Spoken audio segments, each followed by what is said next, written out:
তুমি যে স্বপ্ন নিয়ে লড়াই করতে নেমেছিলে, এই স্বপ্ন বাস্তবায়ন না হওয়া পর্যন্ত আমরা লড়াই থামাবো না।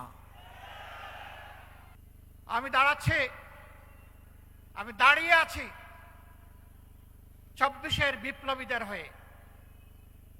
আজকে বিভিন্ন জায়গায় তাদের উপর অত্যাচার এখনো বন্ধ হয়নি। তার বাস্তব প্রমাণ শহীদ শরীফ উসমান ইবনে হাদি।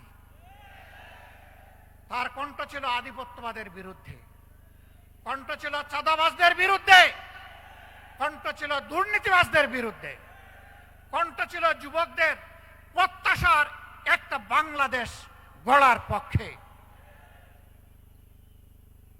যারা তা চায় না তারা তাকে শেষ করে দিয়েছে।